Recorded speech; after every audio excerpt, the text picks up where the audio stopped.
What an excellent day for an exorcism, and also for a podcast. So, welcome to Seismic Cinema, and today we are going to review The Exorcist from 1973. I'm Colin. I hadn't seen it. Paul, our editor, had probably watched one of the sequels first. I'm James. I probably written an essay on it. There you go.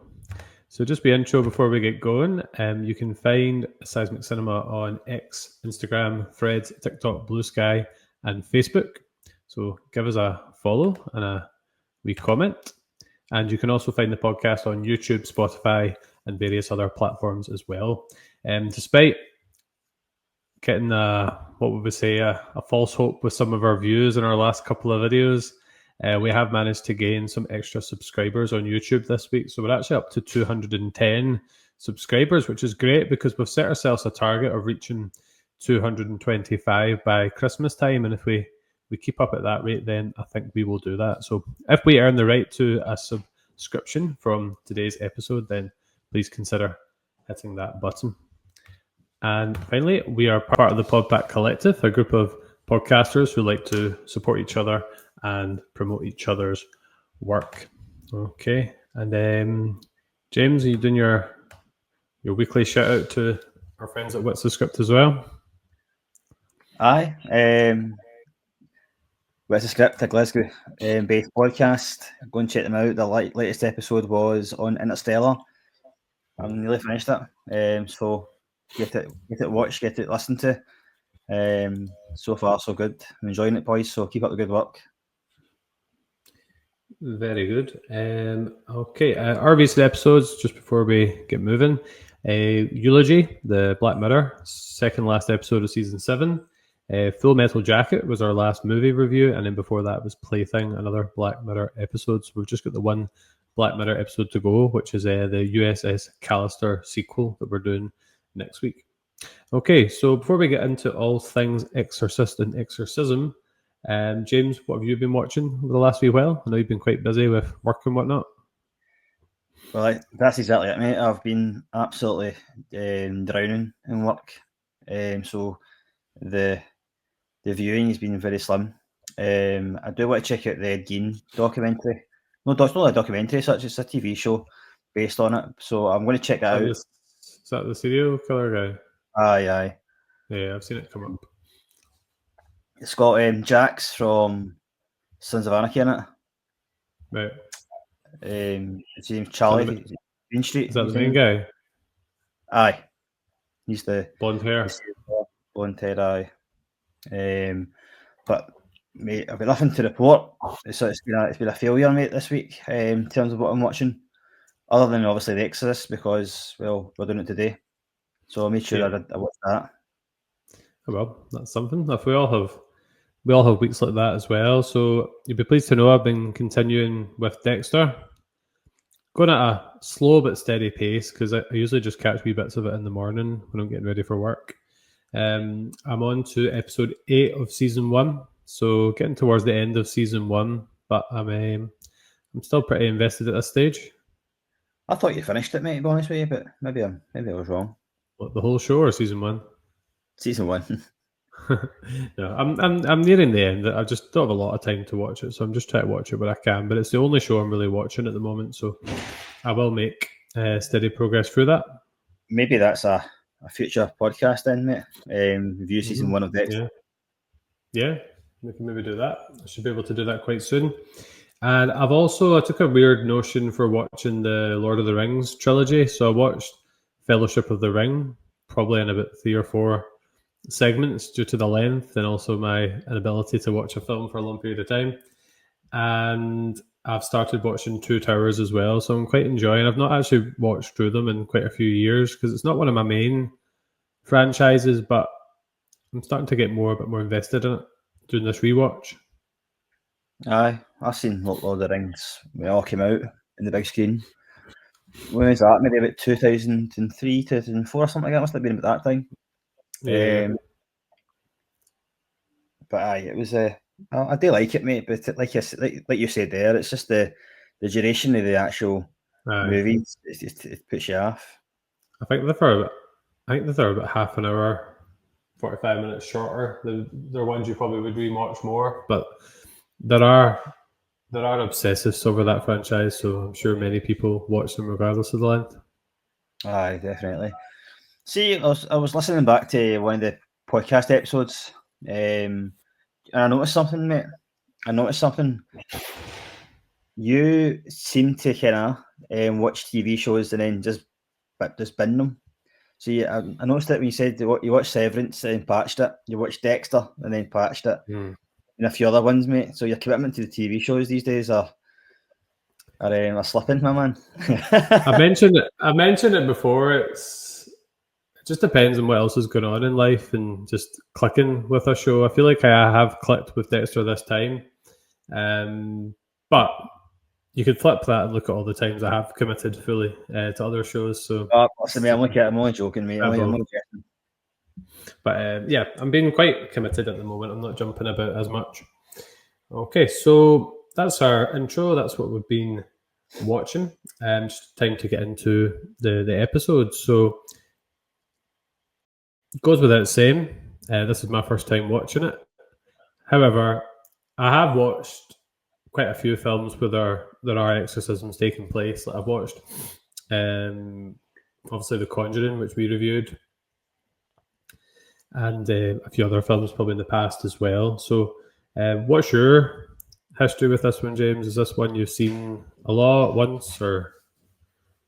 I seen it when it came out, mate. No, you didn't. Nah, I can't remember when I seen it when I was obviously younger. I don't know Hopefully when, not but too. I always remember it being on.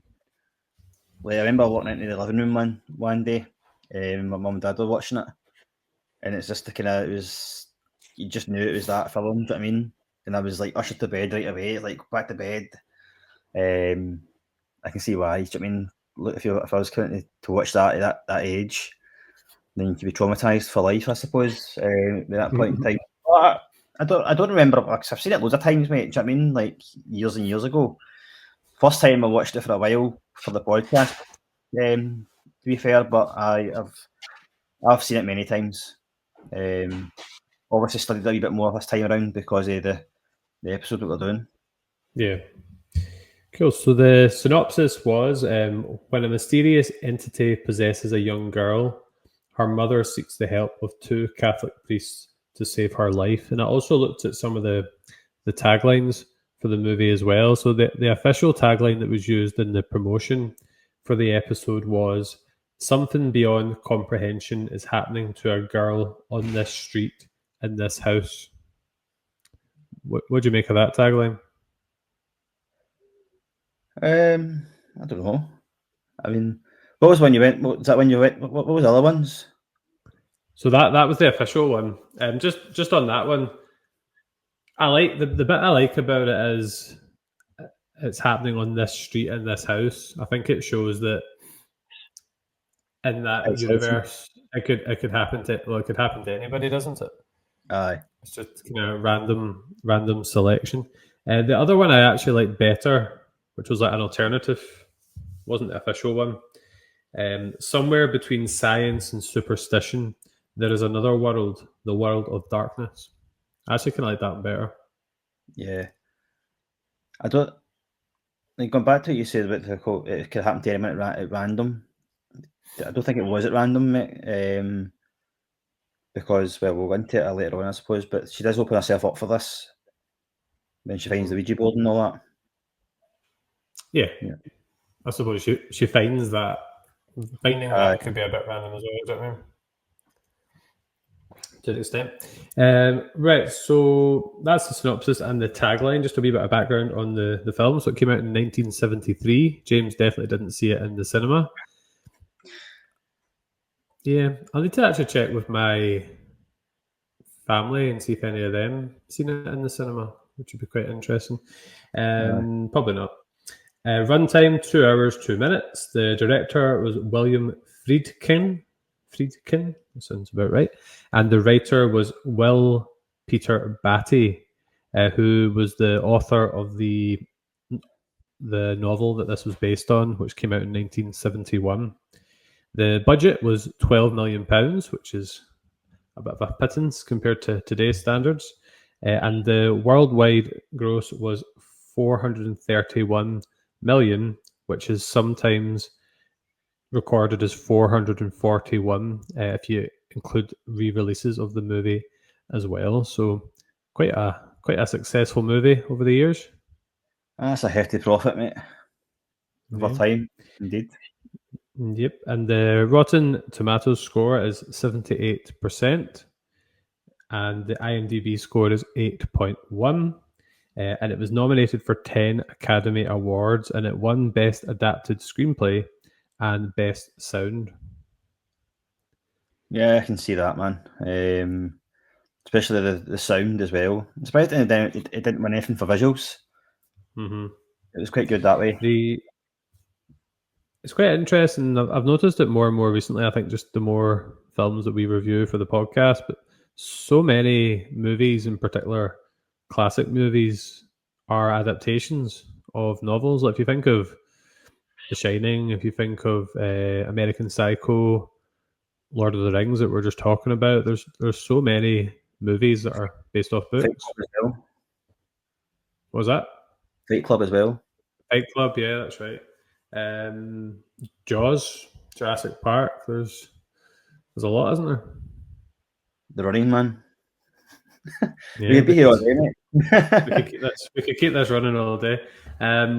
Just a wee bit on the cast. So we had Ellen Burstyn, which is quite a funny name, who plays Chris McNeil. We have Linda Blair, who plays Regan McNeil.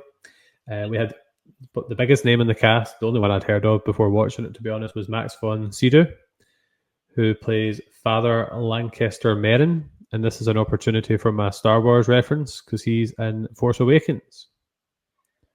And also just chime in here as well, mate. My Shutter Island reference is in that as well. He's Dr. Nearing, Yeah. Shutter Island. Oh, hence your name. If I'm not wrong in saying he's also in Game of Thrones. He could be, mate. Is he not the the stupid thing Bran becomes? Aye. You know what I'm talking about. Yeah. Pretty sure is in that. Jason Miller plays Father Damien Karras. Lee Cobb plays Lieutenant William Kinderman, and Burke Dennings is played by Jack McGowan. And that's the names there. What do you make about the cast? Was there any standout performances in here? Was there anyone you thought wasn't as good? You got any thoughts on the cast themselves? Like you say, mate, the only one I really knew, obviously, when I watched it for the first time, mate, I didn't really know men, but as time progresses, you know obviously Max von Sydow, how do you say his name? In terms of cast, in terms of like I think everybody kind of played a really good partner. I like Jason Miller as Father Karras. He was really good. He had a real kind of a battle with himself as well. He kind of showed that quite good. Regan, Linda Blair, who played Regan, the 12-year-old daughter, I think she was good as well. I don't know if she did the actual demonic sounds right enough. I think they were just kind of under somebody else, but I think everybody played a good part in that. Made, I mean, like, it was to the point where it was believable. Do you know what I mean? Yeah. I thought the girl Reagan did a great performance. Obviously, one would hope she wasn't saying a lot of the lines in the movie, but certainly the physical portrayal and the facial expressions and the Ellen's performance as Chris. I don't know. I just found it a wee bit hammy at times. I don't know if it's just like the era that this was filmed, but I found her performance a wee bit off-putting at times. I can see you coming from, me. I think it just depends on, like, obviously it was filmed in 1973. I mean, I think if you go back and watch older films, It sometimes might look a bit grainy and that the acting might be a wee bit off, but I just think that she was obviously like, you could tell that she was obviously worried about her daughter and all the rest of it. I don't know, mate. I just thought that it was fine. I didn't have any opinion either way, to be honest with you. I thought she'd done a good job. I wasn't that bothered by it. It was just my perception on it anyway. So we'll get into the movie itself. So it's, what's that, sorry? I just say that's fine. All right, sorry. I thought we had another lag. No. No, we're just having some technical difficulties, folks. So yeah, start of the movie starts off in Iraq, and we've got Merrin. I was going to say Merrin's character. Merrin is the character. We've got him doing an archaeological dig, and he finds a couple of things. He finds what's the word I'm looking for? Like a talisman sort of thing. Yeah. And he also finds, so he finds the amulet, and he also finds something else as well, doesn't he? It's the words are just escaping me at the moment. Yeah, so he finds a medallion. That's it. That comes later as well. So he finds a medallion, and he finds the talisman, and these are all James's favourite technique, a wee bit of foreshadowing for what's going to go on in the film, like the clash between the kind of spirituality and the evil. Yes. I forgot about this scene, mate, to be honest with you. You know what I mean? Like when you watch you talk about the Exorcist, you just kind of always take your mind to the scenes with the girl and the end scene, really. I forgot all about this, man. Yeah. So they just kind of, when I watched it, it took a bit longer than I remembered as well. Do you know what I mean? It just kind of like, I don't know, maybe about 10 minutes at this scene, kind of getting through Iraq and picking up the amulet and getting the medal, the kind of Christian symbol and stuff like that. And it's quite a powerful scene at the end of that as well, man, where he's just standing looking at the statue. It's like, again, that's the kind of foreshadowing that he's looking at the evil, and it's going to be he's going to be doing exactly the same later on in the film. I was a wee bit unsure of the fact he did snap the head off it, didn't he, as well? Like I was like, he just took the head off the statue. Do you know what I mean? Like I thought maybe that was bad karma there, but aye, yeah, it was quite, as they kind of progressed through into the bazaar and all that sort of thing. Do you know what I mean? And he's seen the big statue. That was quite the music behind that as well. The score behind that was quite unnerving, man. I think it was quite a good setup, wasn't it, for the main themes of the film and various elements of foreshadowing as well, because the statue that he sees bears quite a lot of resemblance to the statue that's found later on in the film that's been like defaced. Aye. So that's your kind of. What's that? Yeah, I just say they make it quite visible. That, mate. Do you know what I mean? That they try and point it towards. Mm-hmm. Yeah, it wasn't where I expected the film to start. Like, also, it was my first time watching it, so when it opened up in the desert, I was like, "Where's this going?" It's interesting that, because you have not seen it. I keep forgetting you've not seen it. I don't know how I could forget it, mate. To be honest with you, but you've not seen it.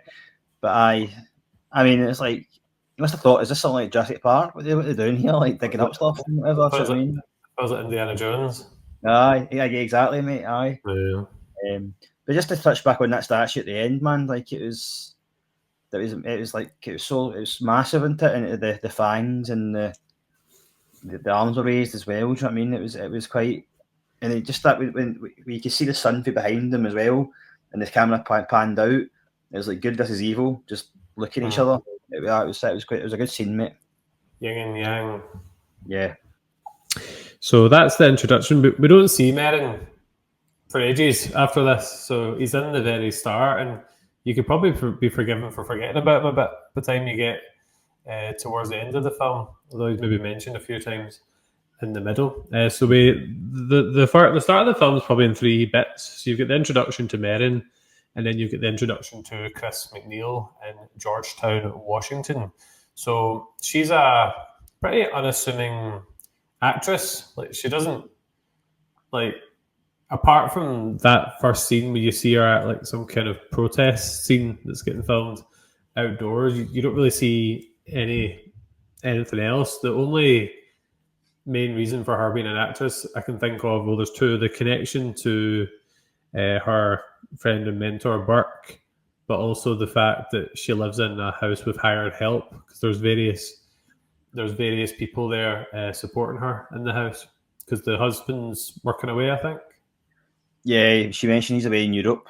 I can't remember what he does now. He's away somewhere in Europe anyway. She makes reference to that. At some point, she was on the phone and then saying he couldn't even wish her their daughter happy birthday or something like that. And he's in Europe, and we've got Buck who comes by every so often and all sort of things like that. But anyway, I like the scene.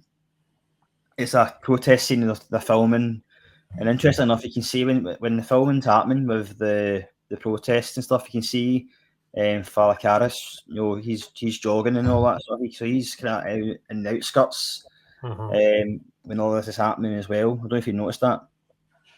No, I didn't notice that. No, so he's in the outskirts of that as well when that's all happening. Because Chris is friends with they've got a mutual friend essentially. Aye. Who comes into it later on as well. Yeah, and you're right. She has got kind of home help. It's like I don't know, like servants and maids and all that sort of thing. They just kind of because of who she is, I think, as well. Do you know what I mean? And look after the daughter. And they play their part in the story as well because the woman who works in the house, she obviously has a role later on in the film. You could be forgiven for thinking that Chris was like living this lavish life and this superstar, but what grounded this film for me when you compare it with the relationship with Reagan's dad, who apparently doesn't even like phone her on her birthday and things like that. Chris and Reagan, it's established quite early on that they have a really loving, close relationship. Aye, definitely. You can see them when they're in the house. They're kind of laughing, they're joking, and there's a warmth there. Do you know what I mean? I think it's quite a kind of. They don't paint and make stuff as well, don't they? Yeah, they do. She does things with her. Like they have like common interests, and I think that's important because I think when you see them like that, it makes what happens to Reagan as the film goes on. It makes that more impactful. I think as well. Like I think just because obviously we've done quite a number of these kind of films now. Like for Evo, but it comes across later on anyway that they're not religious in any way. Do you know what I mean? And then that's obviously an avenue for the demon to take Regan as a vessel to overtake her, and as well as that she is that kind of when you see Regan at the start, she's very sweet and innocent. Do you know what I mean? So that's again another kind of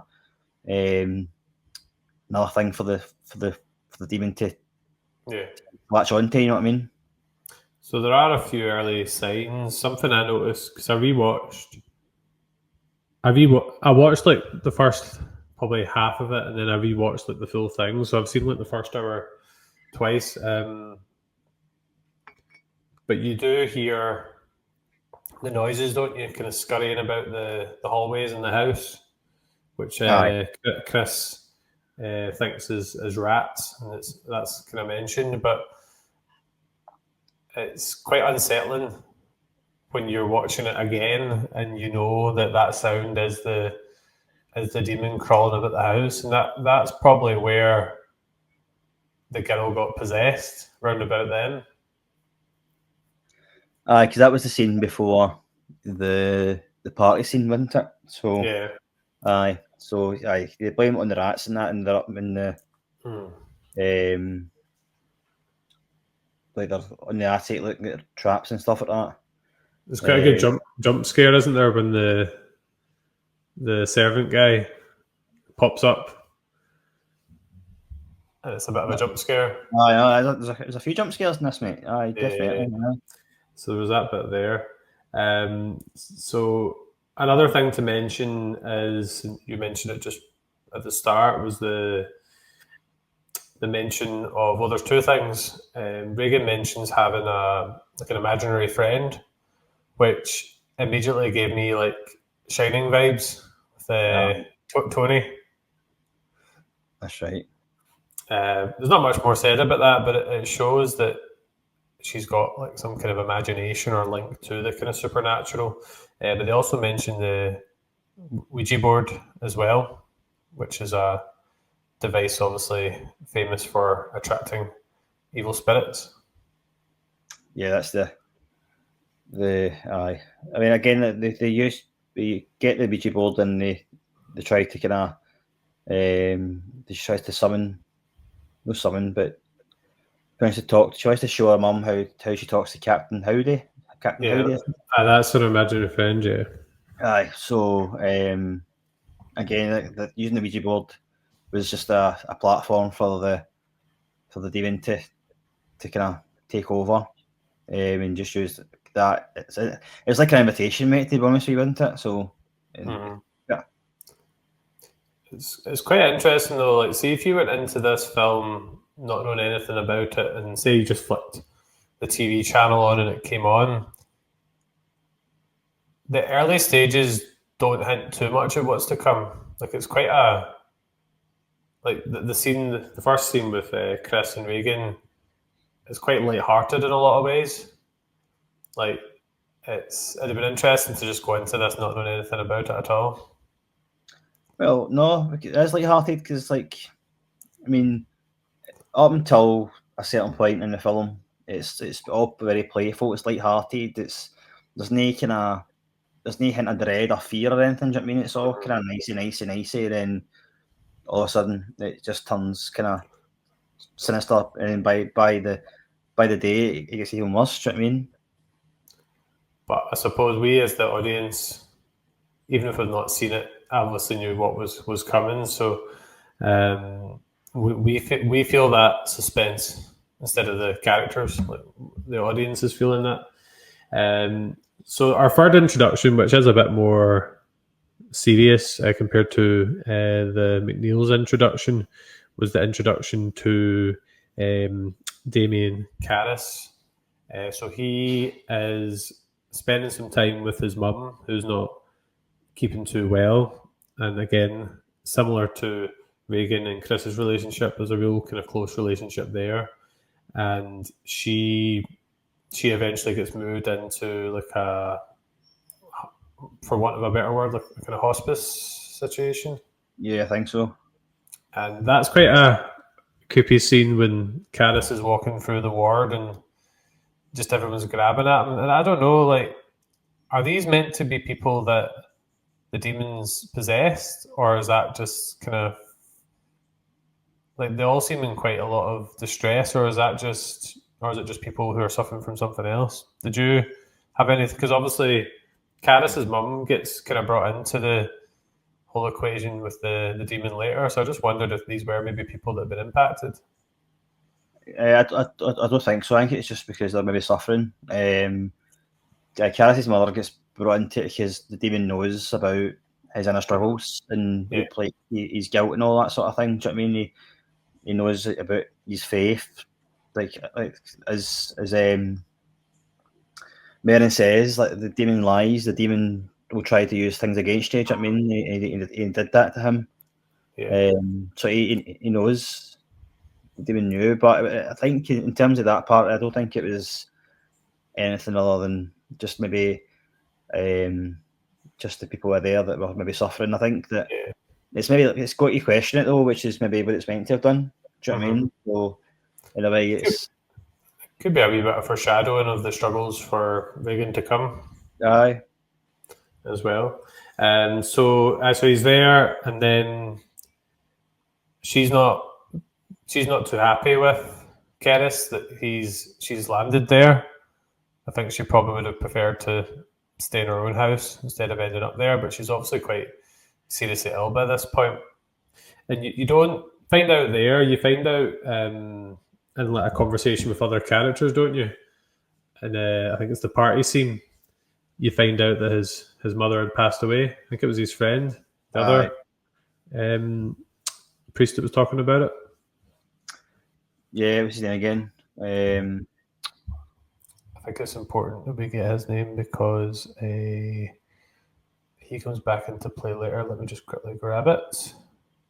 Is it Father Joseph Dyer? Dyer, yep, Joseph Dyer. Yeah. Yes.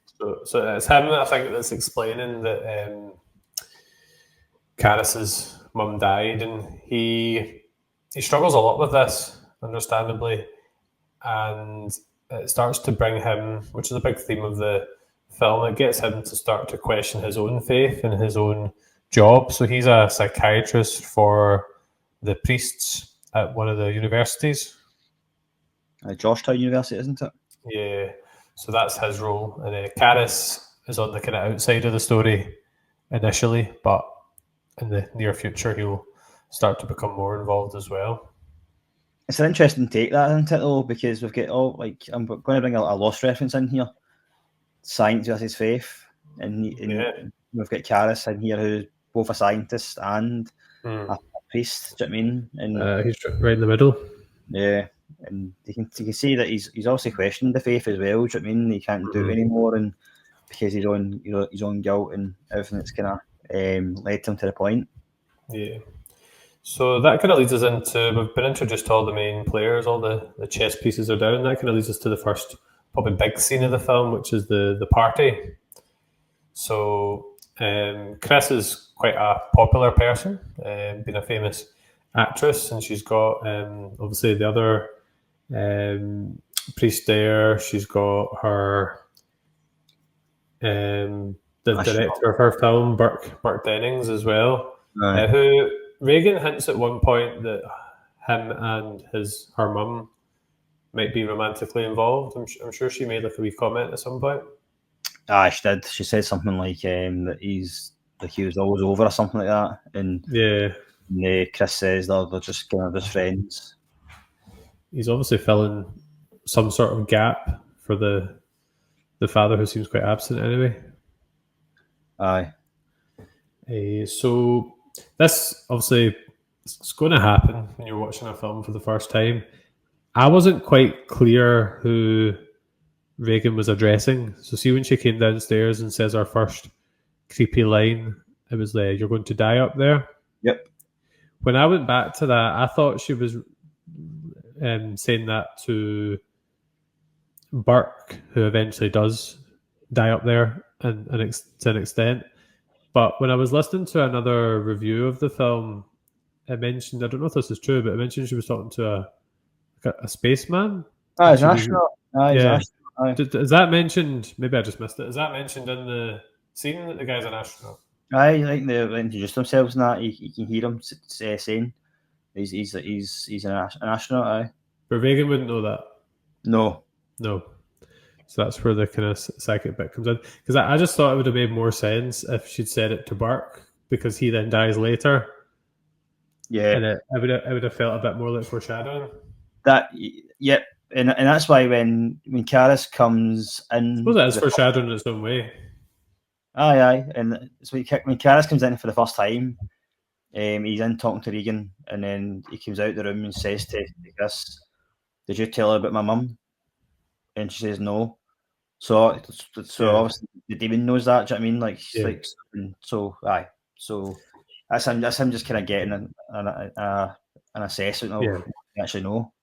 So after she says what she says, and that was like the first probably really creepy part of the film, I would say. And then she wets herself as well on the rug. Peas on the floor. She's quite traumatized naturally. So Chris takes her upstairs, gives her a bath, and then she's kind of heading off back to bed. But it's at this point we see the first, not the first signs, but the kind of next signs where the bed's going pronto. Aye, it's just shaking, isn't it? Aye. And that's Chris seen that, so it's not then Reagan's word. Like she's actually seen that herself, which is important later as well. Yep. That was And then quite a creepy scene. That like just the bed was shaking, probably, wasn't it? Aye. Yeah, and then so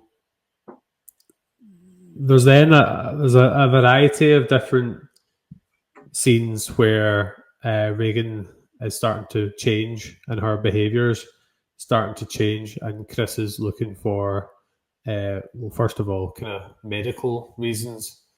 So she does undergo a series of tests. Like she gets a spinal, and then they're also like checking her brain for different things that would maybe hint towards like some kind of medical diagnosis of what she's experiencing.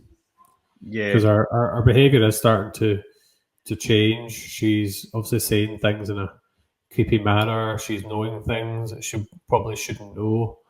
But then obviously her behaviour, or it's not her behaviour, I suppose, the combination of her and the demon kind of start to escalate as the film goes on. Aye, so she's going through the procedures and all that sort of stuff. I think there's I can't remember, was it spinal? You said, yeah. I can't remember what you call that now. Similar thing people get when they're having a baby as well, if they're having a planned birth. I don't know if it's called something else. Is it lumbar puncture or something like that? I don't know if it's like that, right? I don't know. I think it still does get called a spinal, yeah. Anyway, but see, it's interesting because when you're going through those procedures, it's quite quick shots of all the machines coming down on you. It's as if you are Regan and the machines are coming down on you. But you catch the bit where it's like she closes her eyes for a second and the demon's staring at her. Yeah. So there's that bit as well, that the eyes and just looking at you. So that was a kind of a jump scare a wee bit. There was another film we watched where they were dropping in like just flashes of things. Was it Conjuring? Like, do you know, sometimes they just like insert something for like a second so that gets into your subconscious. Was it Conjuring? Yeah. Conjuring, it would have been that one with the red. What would they call it again? The Conjuring, the red thing. I can't remember now. Mm-hmm. It was red anyway, and you just kind of seen that flashing every so often. Yeah. So it's kind of like that. Mm-hmm. So they're going through the tests, and like people, the psychiatrists and the doctors are also visiting the house. But see, when she's getting an injection, she's thrown up a really big fight, and she starts to use quite vulgar language as well. Yeah. Do you get share that language? No, I don't think so. No. Family podcast, but I found it difficult, both being a teacher but also having kids around about that age, to see hearing some of those phrases come out of the mouth of a child. It's quite a hard watch at times. I mean, you could just tell it was. You could just tell it wasn't her saying those things. I mean, but it's still her face. Do you know what I mean? Yeah. No, it's been like you just get into a bedroom and seeing that happening, and Regan saying those words, you would just know right away that no, that's not Regan saying that. Like she's obviously something completely, extraordinary happening here. Do you know what I mean? So, I mean, it is but again, that's a shock. Do you know what I mean? Like it's the whole that a 12-year-old girl saying this stuff. Do you know what I mean? It's the part of it. Like, oh my god, how dare she say these things? That's absolutely shocking. And when she does as well, with the cross and all that sort of stuff. Do you know what I mean? And it's just ridiculous. I was pretty taken aback by a lot of that stuff. I didn't really see that bit coming, but you can just you can't imagine. Obviously, that's supernatural movie, but Chris must just be going through such. And you see it in her change in her demeanor, the change in her physical appearance. Chris is going through a lot with this. It must just be so difficult for her, just seeing all these things happening to her wee girl and just not not been able to help, and there have been no real reasons given at this stage. Well, we've done all the scientific part of it all, and you know what I mean. And you can see it, the toilet, like I say, the toilet's taking her to edge. I mean, losing sleep and all that sort of stuff. You can see it in her face, her eyes. You know what I mean? You're taking it's kind of mentally and physically draining for her. Do you know what I mean? Like what's happening? It's almost like she's going through the same kind of thing. Sorry, I had a bit of background noise there. Yeah, it's a really difficult time for her. There's the scene, the one that stands out is also the head turn. Yeah. Which I reckon is quite a iconic visual in horror movie history. I think the Exorcist itself, mate, it's got quite a few iconic kind of stills and scenes. Do you know what I mean? Like that's one of them. Like the head turn. You know the classic face that the demon makes. I was watching it on my phone when I was doing the dishes at one point, and I paused it at such a great still of the demon's face. couldn't have timed it any better. Things start to ramp up though, obviously, when it's revealed that Burt Dennings has died. That he's actually fallen, and the description was that he'd twisted his neck all the way around. Aye. And this was a bit. It didn't make it too clear in the film. I think he was left to look after Reagan for a bit, so it was just the two of them in the house when it occurred. Yeah, that's right. Because she's Chris was away getting errands, wasn't she? I don't know if she was away getting something, but anyway, I think the assistant was in the house at the same time as well. So there was I can't remember the name of the person, one of the assistants, but she was there too.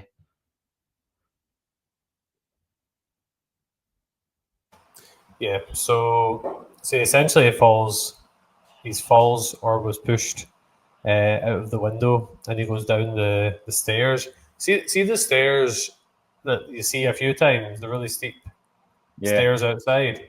It kind of reminds me of the stairs that the Joker goes up in the Joker, you know, when he's dancing.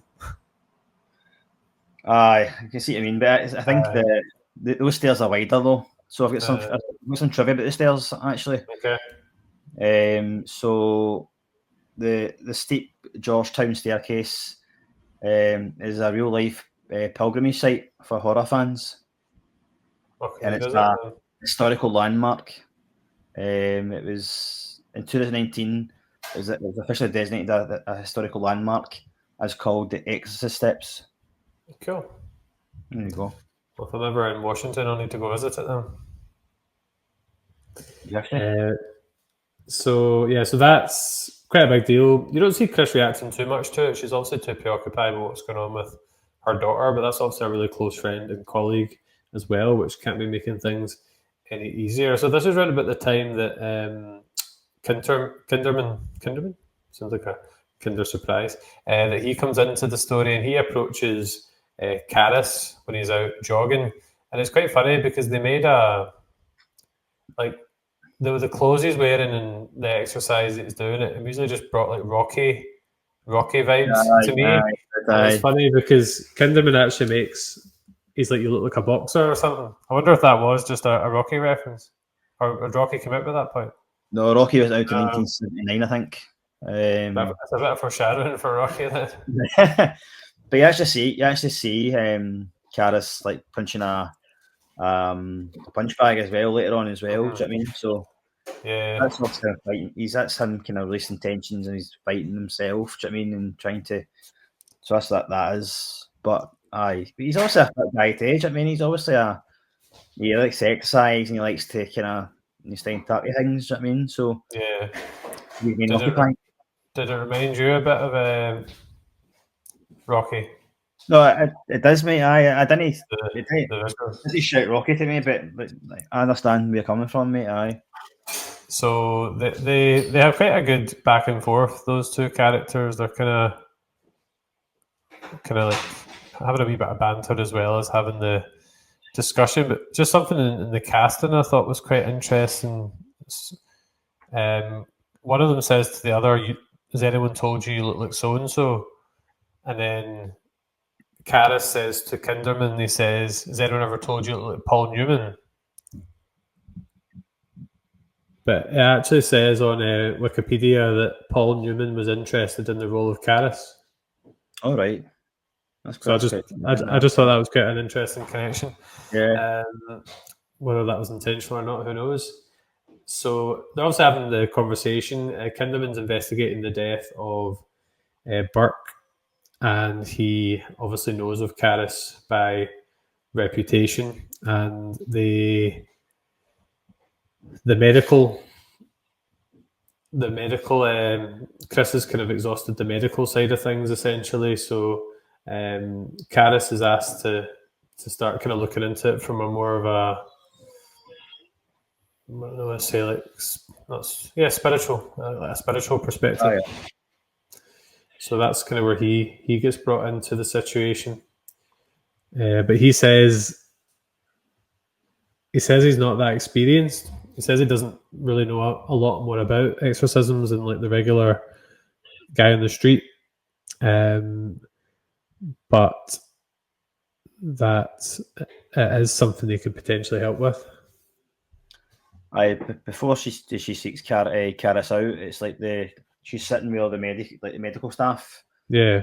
Near that, we don't know what's happening here. We've done everything we can, and it's like, and then they say you go down the road of an exorcism, which is quite interesting though, because like you always hear the science versus religion argument, don't you? You always hear that, and it's always brought up in different, like loss, for example, faith, and all the rest of it. And it's just funny because science is almost like, well, like there's an answer to everything because of science, but it's almost as if like, well, science can't answer this. This is so they're passing it on to some.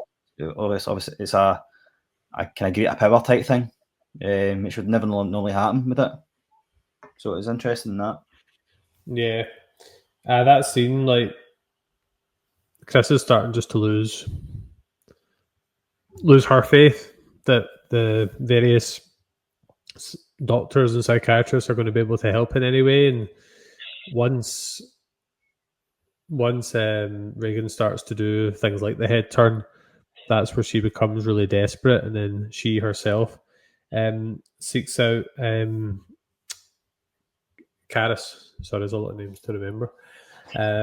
She eventually convinces him to come over to the house to see for herself, and basically she wants him to perform an exorcism, but he knows he would have to get approval from the church, and he doesn't think he'll be able to get that. And I think some of the conditions were that they speak in like an unknown language or a language that they wouldn't already know. Aye, so there's that. He said there's that, and there's other things as well. Do you know what I mean? Like in something to do with holy water and all that sort of thing. Yeah. I think there's a number of different kind of hoops to jump through in order for it to get past. And she, lo and behold, she does start doing that. Like I think at one point they discover that she's speaking it's like backwards or something, but it's English, but it's backwards. So he plays the tape telling the guy, and he goes, "Oh, she speak English all right?" And the guy, and Karis is like, "What are you talking about?" He's like, "Oh, it's English backwards." Yeah. And then he plays it backwards. The demon says Merrin in the actual language. So it's like, she's saying Merrin, calling him back because they've met Merrin before. Do you know what I mean? It's almost like the good versus evil coming back.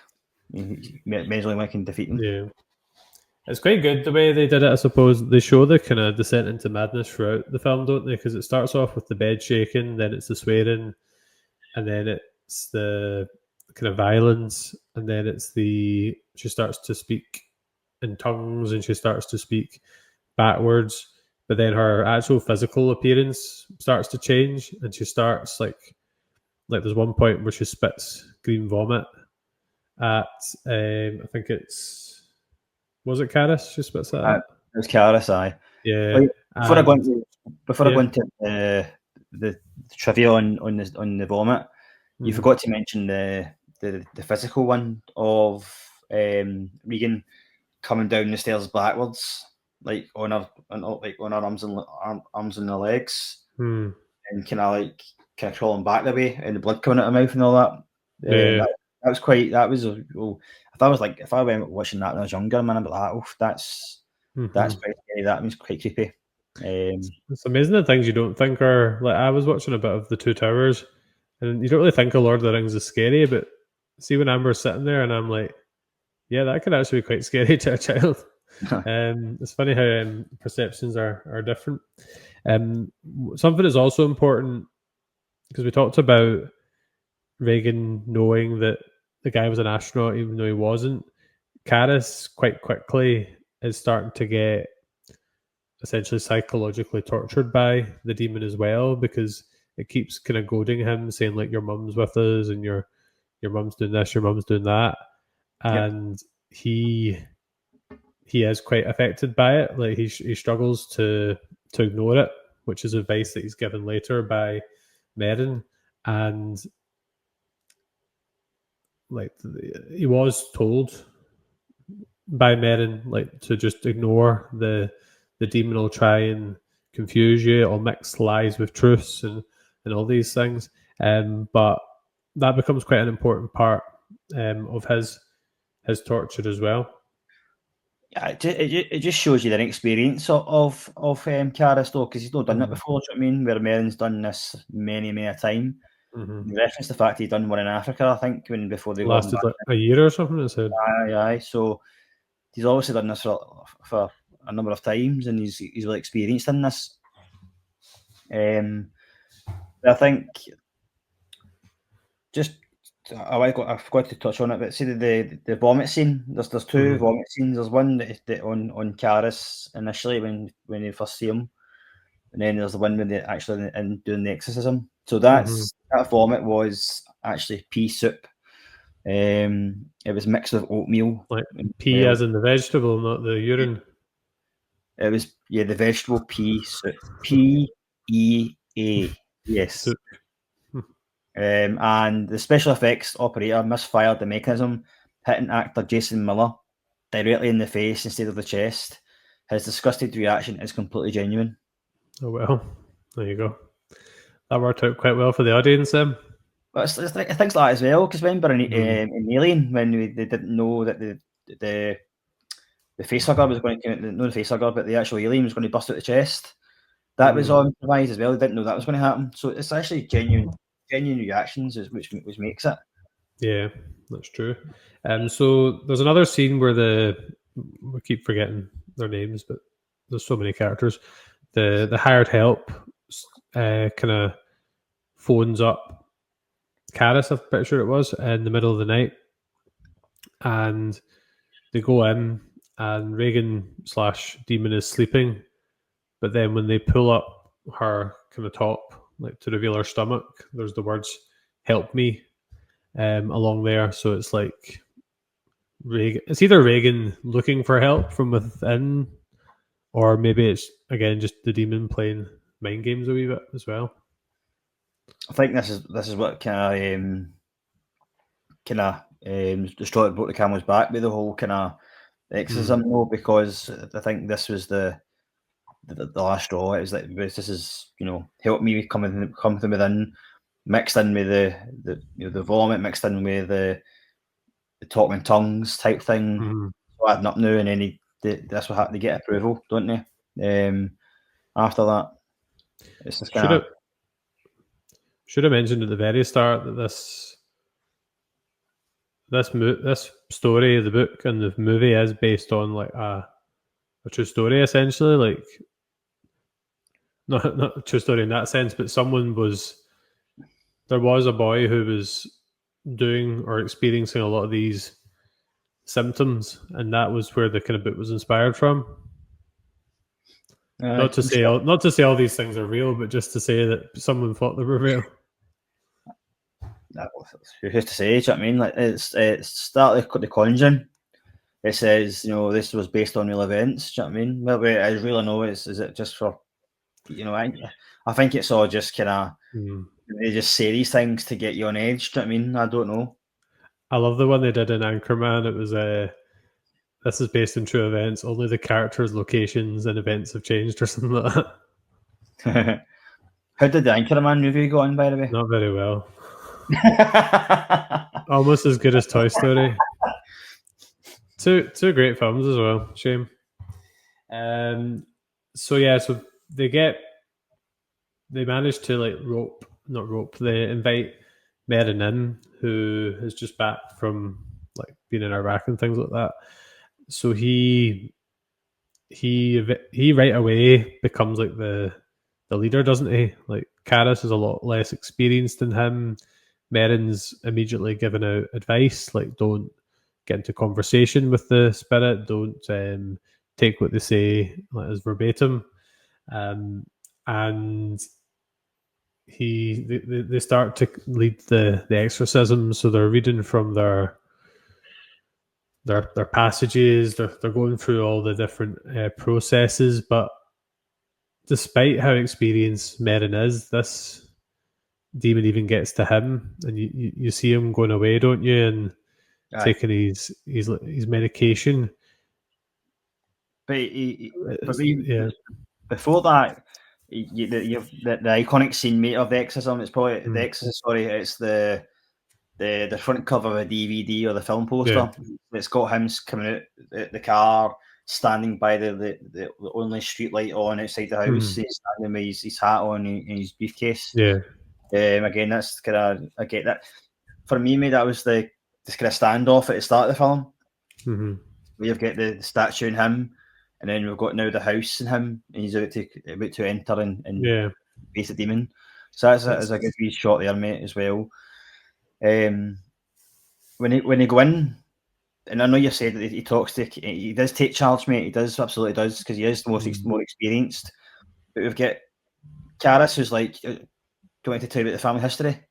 He keeps on saying this. I think I need to fill you in on the background and the history. And Merrin's like, why do I need to know that? He just didn't do his job. He's done this 100 times. Maybe a bit overconfident then. I think so. Maybe he didn't. Well, he knew he was going into, obviously, but maybe he underestimated it. You know what I mean? Yeah. So there was a bit also with the water. So it was just. So Reagan was like reacting to the water, which was just tap water. Yep. But so it wasn't actual holy water, and that was another thing they were trying. But you get quite a few close-ups of the demon, don't you, in this last wee bit, and then the bit where the demon's kind of like raised up in the air as well. Aye, it's we start kind of putting the water over Regan. They'll start to read from the Bible and all that sort of stuff. The passage, speaking Latin. It goes on for quite a while, this bit, doesn't it? The exorcism itself. I'm not going to butcher the Latin, but it translates. We drive you out, every unclean spirit. And then it's like Merrin speaks, and then Karis follows. It's kind of basically one verse after the other type thing, and then they do the prayers and stuff like that. But you can see the demon kind of getting eyes glowing. It's very kind of, it's greeny. It's like the same color, greeny yellow, isn't it? Like it's just pure evil.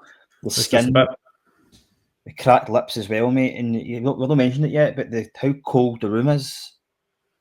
The room is absolutely freezing, to the fact that the way it's shot as well, mate, in terms of the close-ups, because the close-up of the demon, the close-up of both Merrin and Karis, they can like their faces, you can see how cold it is.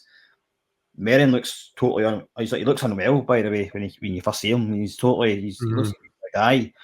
And then when they talk, you can see their breath as well. Do you know what I mean? So that was a really good kind of part of the film as well, of how cold it was in the room. It's quite interesting because do you know, I think Max von Sydow looks quite old back in the 70s, but he was still Aye, acting well into the 2010s, which must be like 50 years later. it's, What age? Because he was in Force Awakens in 2015. He died in like late 2020s. well, he was in Shutter Island. That was in 2010. He was Yeah, also in Minority Report as well, which was maybe 2000. Well, that was also 2000, maybe 4 or 5. Can't remember now. I think he just went grey really early.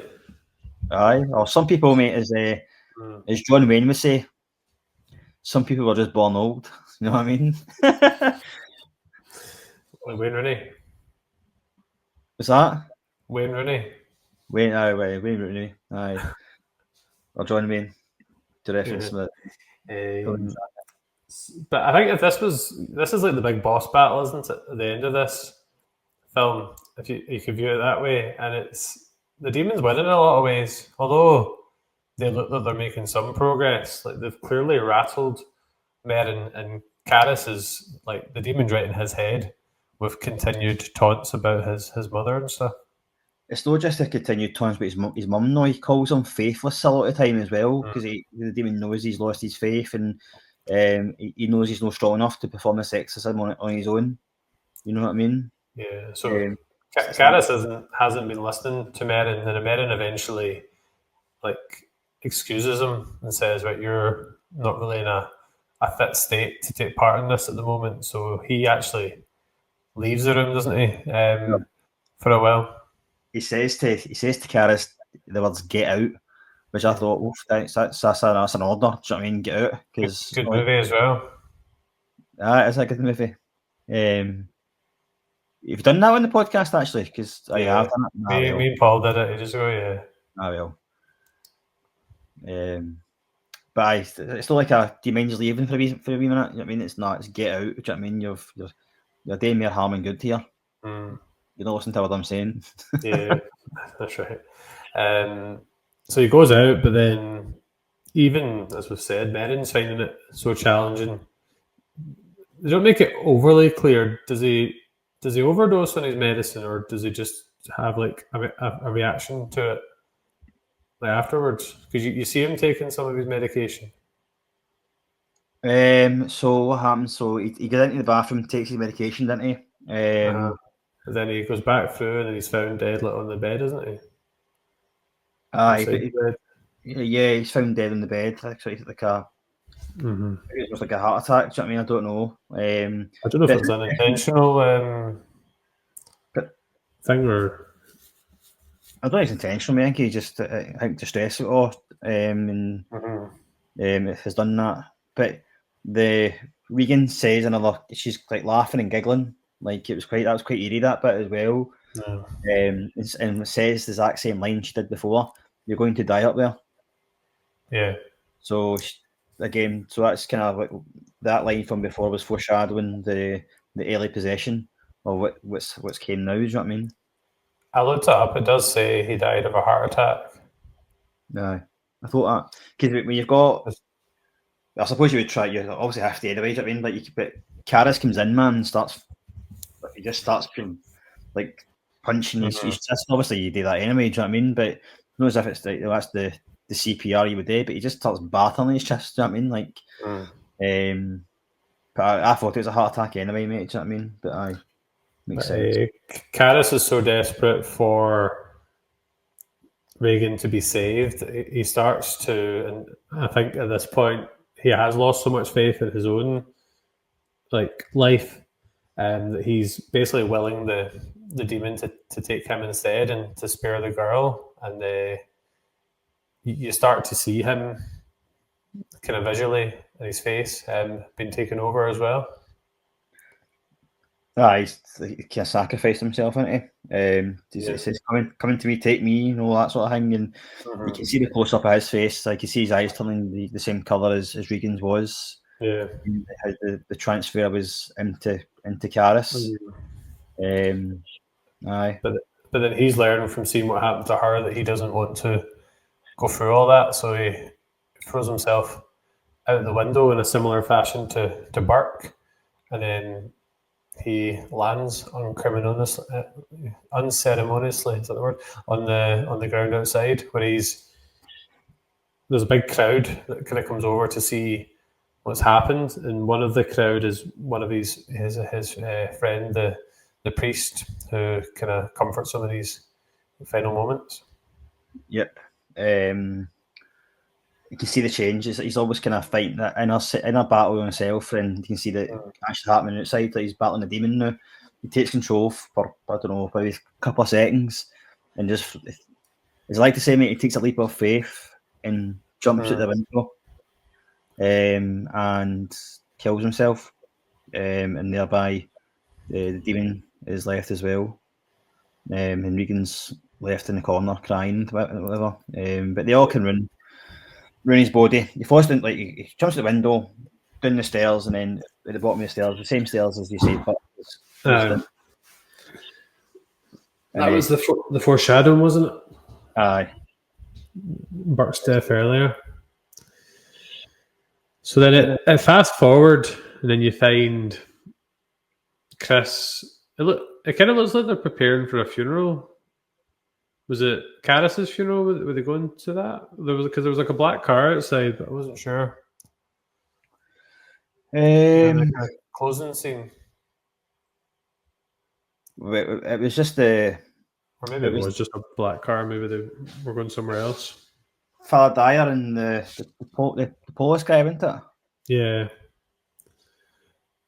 And Regan, who's now all well again. They don't tell you she's well right away. There's a wee bit of a pause, and they're like, "Oh, we found this." They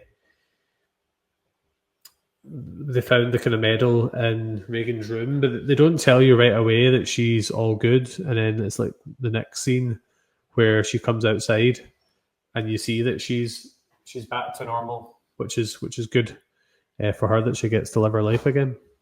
She doesn't remember anything of it either. Yeah, that's what it says. They said she doesn't remember anything, and he said that's what matters, that she's well. But you kind of get the point. You kind of get the feeling that, because Regan looks at the collar, the priest collar. Yeah. And it's like Is that why you wore a Rangers top with a collar? It was pure accidental, mate. For that moment. Surely you're not watching the game today. Mate, I need to watch the game. Hope rather than expectation. It's in the heart, mate. Do you know what I mean? But anyway, back to the film.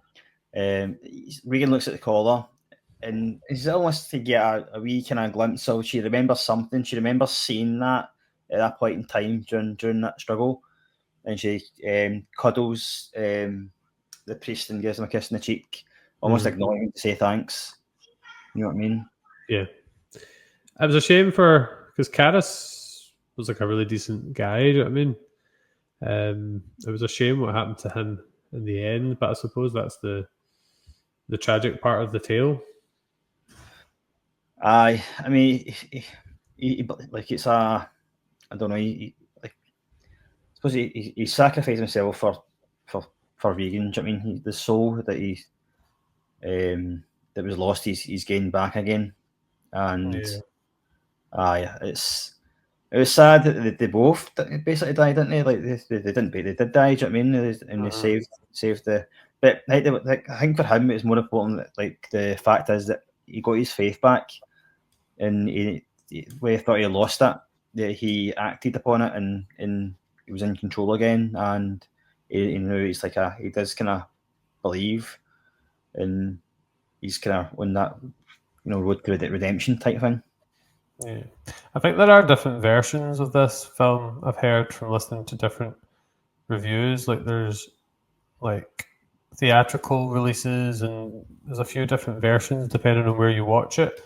Because I can't remember where I read or heard about it now, but in one of the versions, Regan's getting put to bed or something, and she says to her mum, "Why don't you die?" or something like that. And there's like some kind of like leftover from the demon, but that wasn't in the version I watched. I don't know if you've heard of that. How long was your runtime on it? I think it was just under 2 hours. See, mine's just 2 hours and 12 minutes. So maybe you did. Did you have anything like that in yours? No. Well, I don't remember it, mate. No. I Have could be you wrong. watched? Have you watched any of the sequels or the TV show or anything like that? No, mate, I have not. Because it'd be interesting to see if the demon is gone or once Caris dies, or whether it comes back in some way. I'm assuming it does if there's sequels. I mean, a lot of these films, mate, like The Exorcist, like The Conjuring, for example, as well. I think that the first films are probably the best ones, and then they just are just diluted and then just put out for money making. Do you know what I mean? Like The Conjuring 2, mate, wasn't a patch on the first one. Do you know what I mean? Like, and I've not seen all the spin-offs, but it's just, I don't know, mate. I One don't bother. exception to that, I really enjoyed all of the Insidious films that I watched. Well, it's the exact same, mate. I mean, I'm not saying either one they bad. I'm just saying the first ones are always better. You know what I mean? Like, it's very rare anyway that a sequel's better than the first one. I suppose Any there are some. franchise. There are some rare exceptions. Yeah. So, well, that's the end of the film. Did you have any other trivia or Aye. quotes that you enjoyed or anything like that from the film? Trivia wise, mate, I've got a few things here. Let me. I had the page up as well now. I don't. It was about the. The freezing room. So the bedroom is set was refrigerated below zero temperatures to make the actor's breath visible. Crew members wore parkers while Linda Blair, in only a nightgown, shivered violently. The temperature dropped so low that the camera equipment occasionally froze. Yep. And Very visceral. Linda Blair was only 12 years old during filming. She had to endure hours of makeup, mechanical rigs, and freezing temperatures. Many of her lines were dubbed by Mercedes Cambridge, an older actress with a gravely unsettling voice, who who swallowed raw eggs, smoked heavily, and drank whiskey to achieve the demonic tone. That's some commitment. Yep. And there's also a curse as well. So you find this, I'm sure this happened with The Conjuring as well, mate. In other films, I can't remember now, but so the film gained a reputation for being cursed after several cast and crew members died during the production or shortly after. So Jason McGowran, who played Buck Dennings, died of influenza shortly after completing his scenes. Velasquez Milarios, Caris' mother, also died during the film's release, and a studio fire destroyed much of McNeil's house set, except for Regan's bedroom, which remained untouched. So I'm sure, was it The Conjuring? There's something else that happens out there, but no, it was The Conjuring, mate. I think it was Amityville, the Amityville Horror. I think there's a curse on that, mate. I need to double check that. You stole my bit. I was going to talk about the crew deaths. Sorry, mate, but you did ask. Sorry, mate. A wee bit more about the novel. I mentioned it was based on kind of real events. So it was a 1949 exorcism case, and the boy was known as Roland Doe, obviously like Jane Doe, not his real name. And this is someone that William Blatty, the novelist, encountered while he was a student at Georgetown University. So he actually went to Georgetown University as well. Also, it was noted that the film had no opening credits, which was rare for the year that it came out, because we obviously get credits at the end nowadays, but in the past it was more at the start of the film. Can I put another Shutter Island reference in here? Sure. So the opening to The Exorcist also has the Exorcist, that theme is also in Shutter Island as well at certain points. So the opening of Shutter Island is links to The Shining as well. Another pod that you've done. but the Exorcist, the start of this film, is spread out throughout the Shutter Island film as well. So it's kind of relating to previous films to set that kind of unsettling tone. I might need to rewatch Shutter Island then. There you go, buddy. Also, it was a very culturally significant movie because it was the first horror nominated for Best Picture, which led to horror movies being given more credibility with these awards. Well, good. It should be. I mean,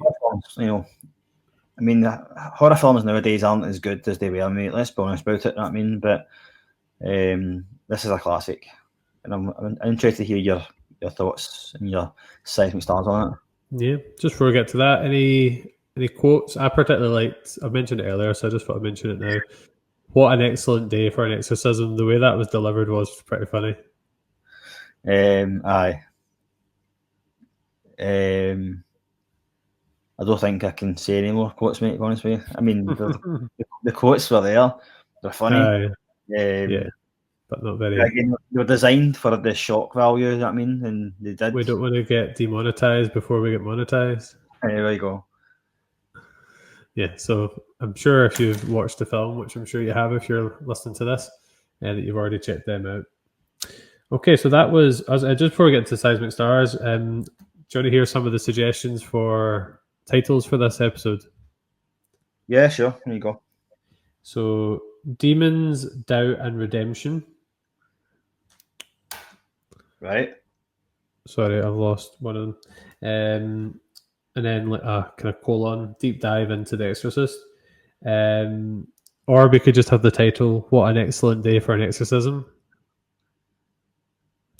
Or, I like this one, The Exorcist, colon, Beyond the Vomit.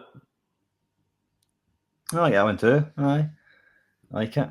You got a favourite? I'll go with that one. Beyond the Vomit. I could put another one in. I could say Demons Are Forever. Demons Are Forever. Yeah. Okay. Well, tell you what, when I release it, you'll be surprised with what I choose.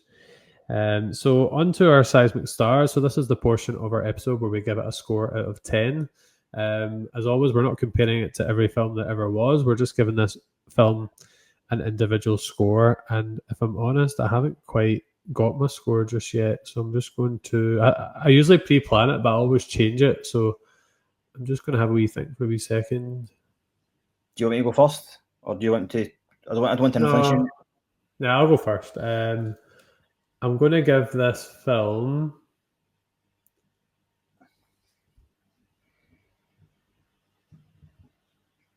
I'm going to give it an 8.5 out of 10. Oofed. Okay, how come? I think it's got good. I think it's got good. I want to know why. Do you know what I mean? I want to know So I think it's unsettling. I think the music and the sound design, as was mentioned, plays a big part in that. I think there's intriguing characters like Reagan. Well, not so much Reagan herself, but the demon is quite an intriguing character. The way they know things they're not meant to know, and just how they get inside people's heads. I thought Merrin was quite an interesting character. He's quite secretive at first because you don't really see him for a while. Karis, as we've discussed, is good. And I think even some of the other characters, like Kinderman's quite humorous and he's quite memorable as well. So I think there's a good cast in there. I like the way they progressed the kind of symptoms as the film went on. Yeah. And how she starts just by like having an accident and then how she's kind of at the end. I like the Karis's part in the film, how his inner torment links into what's happening with the demon as well. I like that there was a lot of foreshadowing in the film, like to do with the stairs as well. That's Amber throwing things about now. So there's a lot of good things in there. In terms of where I dropped scores, it might sound a bit daft, but it was it was quite hard hearing Reagan say a lot of the things she was saying. It was just, I think it just caught me off guard a wee bit. There wasn't really a lot that I disliked. It's obviously a bit of an older film, and when you're seeing it for the first time in 2025, some of the character performances, like Chris, can come off a wee bit as well. I don't have any major criticisms, to be honest, but I think 8.5 is a pretty fair score. Because 8 point, I always kind of like compare it. 8.1 was IMDb score, so yeah, I'll be interested to see what you've given it as well. It comes out as your kind of film with the foreshadowing and the deep themes and all that kind of stuff. But I'm judging by your body language, you're maybe not going as high as that. No, I'm 8. I'm 8. 8, but 8.5 I might swing towards. I don't know. I mean, I don't think it's to 10 out of 10. I mean, it's a great film. Yeah. Don't get me wrong. It's just for being released in 1973 and for that to be presented to us. I mean, as something, just imagine at the time, it's kind of like you say, it kind of put horrors on the map, didn't it? I thought it was really good for. I'm going to get an 8 out of 10, mate. I'm going to stick 8 on my gut. Okay, so in terms of like tension and all that sort of stuff, it was good that way. Even the sounds and the score behind it, that kind of slow building nature of the tension and the symptoms, as you say. I thought the pace was good as well, man. Do you know what I mean? I know that I forgot about the scene at the start in Iraq, but again, I think the pace was good because it had to be kind of, it couldn't be rushed because they had to fulfill the whole kind of the symptoms, and again, there's a lot of characters in there as well, mate. Do you know what I mean? So they had to delve into those characters, those themes as well, with science and faith and all that. I like the Merrin, I like Kara's characters. They were also integral to the part of the whole film. I mean, I like the. To you, mate, I know you said you couldn't really handle but you know what I mean, the uncomfortable nature of it. It's just a bit uncomfortable, obviously. Aye. But that was its intention, also. Aye, I mean, I didn't bother with that, mate. I mean, again, I mentioned that it was just the shock factor. It worked for me. I didn't mind it. I like the physical acting as well. Come down the stairs and again how cold the room was. Aye, listen, mate, it's one of the best horror films, mate. Do you know what I mean? It is for really from 1973.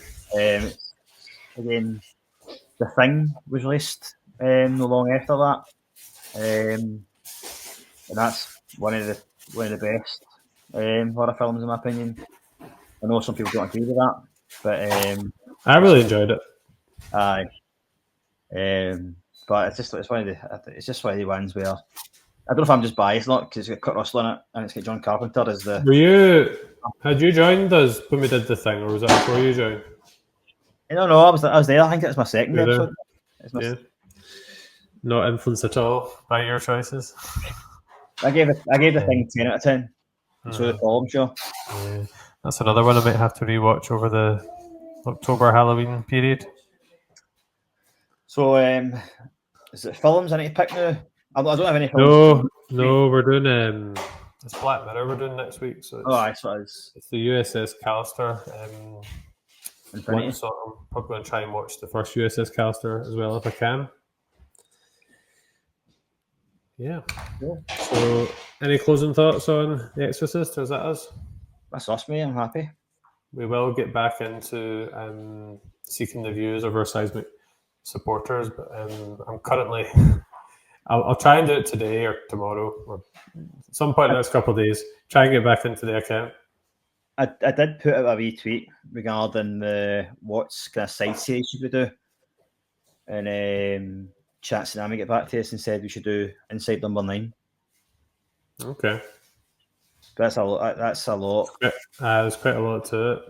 Maybe something that's not got as many episodes.